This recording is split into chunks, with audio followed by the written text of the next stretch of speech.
ओम नमो भगवते वासुदेवाय नमः। आप सभी का मेरे YouTube चैनल भक्ति सागर में पुनः स्वागत है। आज का अपना वीडियो शुरू करने से पहले आप सभी से विनम्र प्रार्थना है, यदि आप मेरे चैनल पर नए आए हैं और अभी तक मेरे चैनल को सब्सक्राइब नहीं किया है, तो व्रत त्योहारों से संबंधित सभी जानकारियां प्राप्त करने के लिए, सभी व्रत कथाएं सुनने के लिए, प्रतिदिन के पंचांग की जानकारी प्राप्त करने के लिए, व प्रतिदिन के महात्म्य स्वर्ण करने के लिए, व प्रभु भक्ति से निरंतर जुड़े रहने के लिए कृपया मेरे चैनल को सब्सक्राइब अवश्य करें। वीडियो यदि पसंद आता है तो लाइक एंड शेयर भी करें। आइए अब माघ मास महात्म्य के 24वें अध्याय का स्वर्ण करते हैं। लोमस जी कहने लगे कि वह राजा पहले तो तामिश्र नामी नरक में गया, फिर अंध तामिश्र नरक में, जहां पर अति दुखों को प्राप्त हुआ, फिर महारौरव, फिर कालसूत्र नामी महानरक में गया, फिर मूर्छा को प्राप्त हो गया। मूर्छा से चेतना आने पर तापन और संपरतापन नाम के नरक में गया। अनेक दुखों को भोगता हुआ वह प्रताप नाम के नरक में गया। तब काकोल, कुडपल, पूर्व मृतिका, लोह संकु, मृजीप आदि नरकों में होता हुआ 80 पत्र वन में पहुंचाया गया। फिर लोह धारक आदि नरकों में गिराया गया। भगवान विष्णु के साथ द्वेष करने के कारण वह 21 युग तक भयंकर नरकों की यातना भोगता हुआ नरक से निकलकर हिमालय पर्वत पर बड़ा भारी पिशाच हुआ। उस वन में वह भूखा और प्यासा फिरता रहा। उसको मेरु पर्वत पर भी कहीं खाने को न तो भोजन मिला और न ही पीने को जल। होत व्यता के कारण वह पिशाच घूमता हुआ एक समय पलुत प्रशस्त्रवण नाम के वन में जा निकला। बहेड़े के वृक्ष के नीचे वह दुखी होकर हाय मैं मरा, हाय मैं मरा ऐसे शब्द जोर जोर से पुकारने लगा और कहने लगा, भूख से दुखी मेरे इस जन्म का कब अंत होगा? इस पाप रूपी समुद्र में डूबते हुए मुझको कौन सहारा देगा? लोमस जी कहने लगे कि इस प्रकार वेद पाठ करते हुए देवधूति ने उसके दुख भरे वचनों को सुना और वहां पर एक पिशाच को देखा, जिसकी लाल डरावनी आंखें, दुर्बल शरीर, काले काले ऊपर खड़े बाल, विकराल चेहरा, काला शरीर, लंबी सी जीभ, बाहर निकली हुई, लंबे होठ, लंबी जांघें, लंबे लंबे पैर, सूखा चेहरा, आंखों में पड़े गड्ढे वाले पिशाच को देखकर देवधूति ने उससे पूछा कि तुम कौन हो और ऐसी करुणा से क्यों रोते हो? तुम्हारी यह दशा कैसे हुई और तुम्हारा मैं क्या उपकार करूं? मेरे आश्रम पर आ जाने से कोई प्राणी दुखी नहीं रहता और वैष्णव लोग आनंद ही करते हैं। सो हे भद्र, तुम अपने इस दुख का कारण जल्दी कहो, क्योंकि विद्वान मनोरथ पाने के लिए विलंब नहीं किया करते। ऐसे वचन सुनकर प्रेत रोना बंद करके विनित भाव से कहने लगा कि हे द्विज, किसी बड़े पुण्य के प्रताप से मुझको आपके दर्शन हुए हैं। बिना पुण्य के साधुओं की संगति नहीं होती। और फिर उसने पहले जन्म का वृत्तांत कहा कि भगवान विष्णु के द्वेष के कारण मेरी यह दशा हुई। जिस हरि का नाम यदि अंत समय में मनुष्य के मुख से निकल जाए तो मनुष्य विष्णु पद को प्राप्त होता है। जो सबका पालन करता है उसी से मैंने द्वेष किया। यह सब मेरे कर्मों का दोष है। जिसकी ब्राह्मण तप द्वारा प्रार्थना करते हैं, ब्रह्मादि देवता, सनकादिक ऋषि जिसको मुक्ति के लिए पूजते हैं, जो आदि, मध्य व अंत में विश्व का विधाता और सनातन है, जिसका आदि, मध्य और अंत नहीं है, उस भगवान के साथ मैंने द्वेष किया। जो कुछ पुण्य किए मैंने पहले जन्म में किए थे, यह सब विष्णु की द्वेष रूपी अग्नि में भस्म हो गए। यदि किसी प्रकार मेरे इस पाप का नाश हो जाए तो मैं भगवान विष्णु के सिवाय किसी और देवता का पूजन नहीं करूंगा। विष्णु भगवान से द्वेष करके मैंने बहुत दिनों तक नरक यातना भोगी और पिशाच योनि में पड़ा हूँ। इस समय मैं किसी अच्छे कर्म के योग से आपके आश्रम में आया हूँ, जहाँ पर आपके सूर्य रूपी दर्शन ने मेरे दुख समान अंधकार को दूर कर दिया है। अब आप कोई ऐसा उपाय बताइए जिससे मेरी यह पिशाच योनि दूर हो, क्योंकि सज्जन पुरुष उपकार करने में देर नहीं करते हैं। देवदूती कहने लगे कि यह माया देवता, मनुष्य, असुर सबकी स्मृति को मोहित कर देती है, जिससे धर्म का नाश करने वाला द्वेष उत्पन्न हो जाता है। जगत के उत्पन्न करने, रक्षा करने और नाश करने वाले जो सब प्राणियों की आत्मा हैं, उनसे भी लोग द्वेष करते हैं। जिनके अर्पण करने से सभी कर्म सफल होते हैं, उनकी भक्ति से मुख मोड़ने वाले मूर्ख कौन सी गति को प्राप्त नहीं होते। चारों वर्णों का वेदोक्त हरि का भजन करना ही उत्तम है, अन्यथा कुमार्ग में चलने वाले मनुष्य नरक के गामी होते हैं। इसी कारण वेद विरुद्ध कर्मों को त्यागना चाहिए। अपनी बुद्धि से बचे हुए धर्म के मार्ग पर चलने से मनुष्य परलोक के पथ का भी नाश करते हैं। वह वेद, देवता और ब्राह्मणों की निंदा करते हैं। झूठे मान कल्पित शास्त्रों को मानने वाले नरक में जाते हैं। देवाधिदेव विष्णु से विमुख होने वाले नरक में जाते हैं, जैसे द्रविड़ देश का राजा नरक में गया। इस कारण इनकी निंदा नहीं करनी चाहिए और वेद में न कही गई क्रिया को भी नहीं करना चाहिए। लोमस जी कहने लगे कि ऐसा करने पर मुनि ने पिशाच को सुमार्ग बतलाया कि माघ मास में तुम प्रयाग में जाकर स्नान करो, उससे तुम्हारी यह पिशाच योनि समाप्त हो जाएगी। माघ मास में प्रयाग में स्नान करने से मनुष्य पहले जन्म के सब पापों से मुक्त हो जाता है। वहां पर स्नान करने से मुक्ति प्राप्त होती है। इससे बढ़कर और कोई प्रायश्चित नहीं। संसार में यह मोक्ष और स्वर्ग का खुला द्वार है। गंगा और यमुना का संगम त्रिवेणी संसार में सबसे उत्तम तीर्थ है। पाप रूपी बंधन को काटने के लिए यह कुल्हाड़ी है। कहाँ तो विष्णु, सूर्य, तेज, गंगा, यमुना का संगम और कहाँ यह तुच्छ पाप रूपी तृण की आहुति। जैसे घने अंधकार को दूर करने वाला शरद का पूर्णिमा चमकता है, उसी तरह संगम के स्नान से मनुष्य पवित्र हो जाता है। मैं तुमसे गंगा यमुना के संगम का वर्णन नहीं कर सकता, जिसके जल की एक बूंद के स्पर्श से केरल देश का ब्राह्मण मुक्त हो गया। ऋषि के ऐसे वचन सुन प्रेत के मन में शांति उत्पन्न हो गई, मानो सब दुखों से छूट गया हो। प्रसन्नता से उसने विनय पूर्वक ऋषि से पूछा, आगे का अध्याय हम अपने कल के वीडियो में करेंगे। पूर्ण पुण्य लाभ प्राप्त करने के लिए आप उसे भी अवश्य स्मरण करें। जय श्री हरि। आइए अब विष्णु भक्ति की श्रृंखला में विष्णु भगवान की एक अद्भुत कथा सुनते हैं। एक समय की बात है, भगवान विष्णु सभी जीवों को कुछ ना कुछ चीजें भेंट कर रहे थे। सभी जीव भेंट स्वीकार करते और खुशी खुशी अपने निवास स्थान के लिए प्रस्थान करते।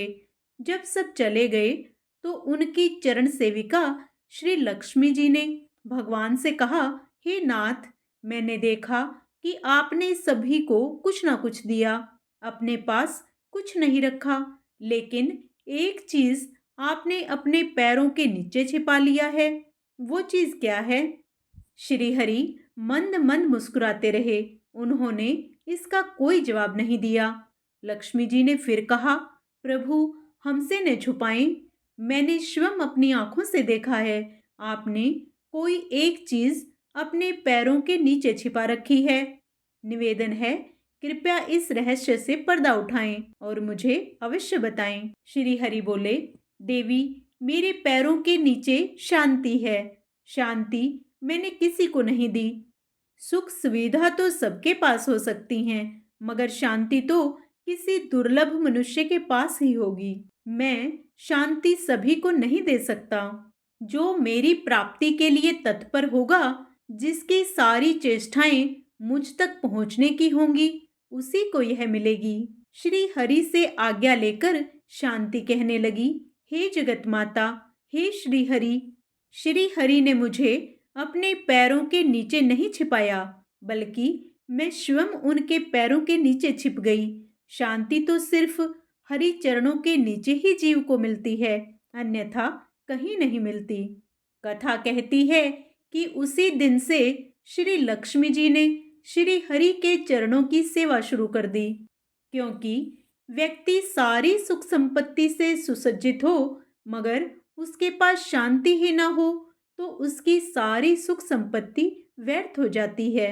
इसलिए स्वयं सुख समृद्धि की जननी माता लक्ष्मी भी शांति प्राप्ति हेतु और श्री हरि सेवा के लिए उनके चरणों की सेवा हमेशा करती रहती हैं। इसलिए भगवान की चरण सेवा करें, अपनी संपत्ति का सदुपयोग करें, निस्वार्थ सबका भला करें और परमपिता परमेश्वर के अलावा किसी से कोई उम्मीद ना रखें। तभी आपको जीवन में सुख व शांति मिल सकती है। भावार्थ यह है, जो भी मनुष्य निरंतर श्री हरि की भक्ति में लगा रहता है, श्री हरि के चरणों में रहता है, वही शांति से अपना जीवन व्यतीत करता है। अर्थात श्री हरि के सच्चे भक्त ही सुख शांति और सुकून का जीवन पा सकते हैं, अन्यथा नहीं।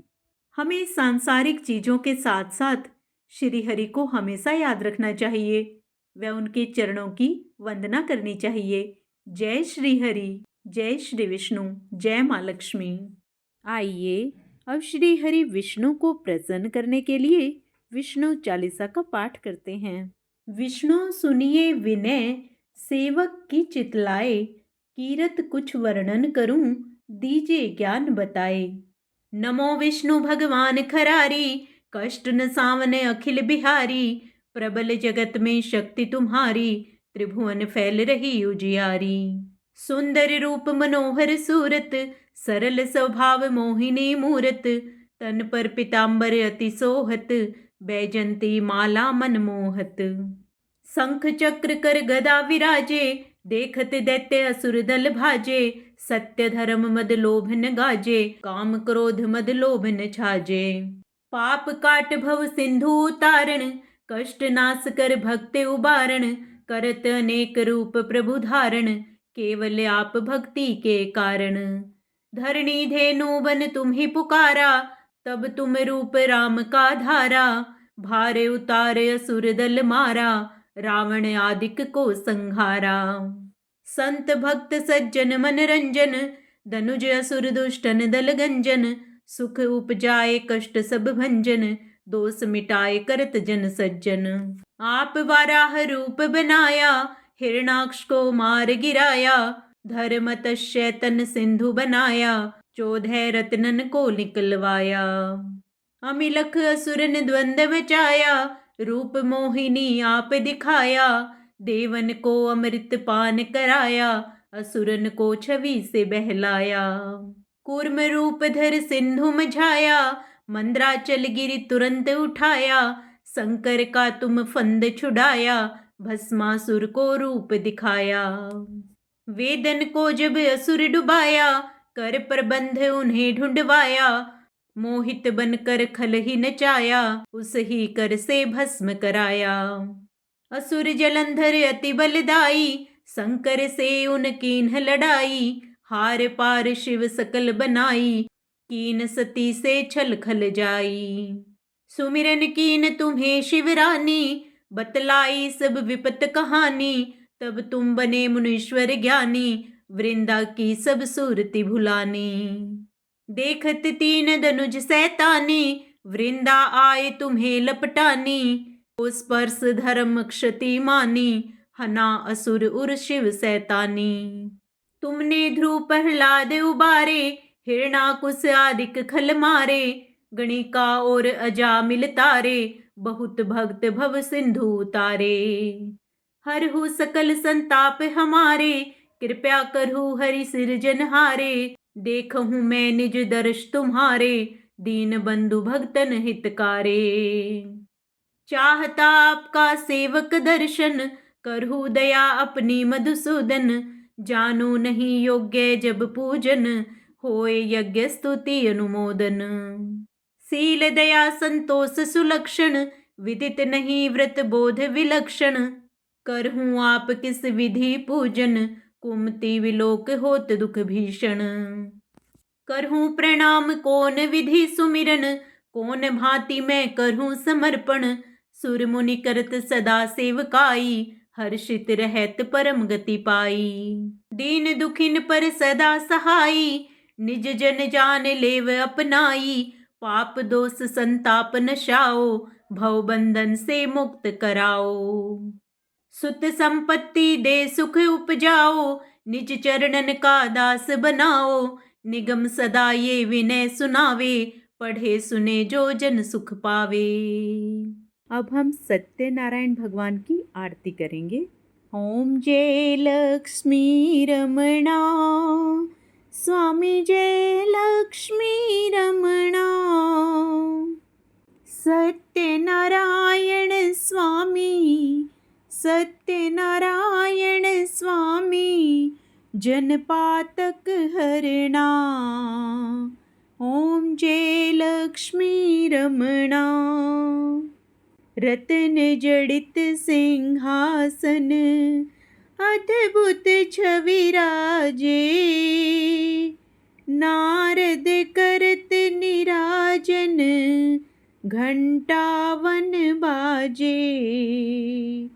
ओम जय लक्ष्मी रमणा। प्रकट भई कलि कारण, द्विज को दर्श दियो। बूढ़ो ब्राह्मण बन कर, कंचन महल कियो। ओम जय लक्ष्मी रमणा।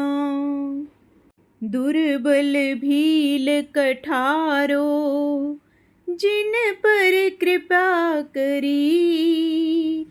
चंद्रचूड़ एक राजा, तिनकी विपदा हरी।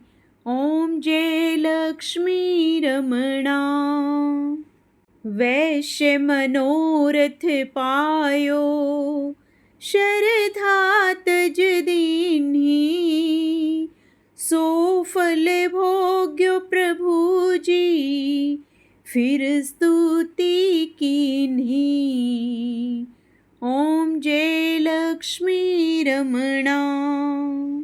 भक्ति भाव के कारण, छिन छिन रूप धर्यो।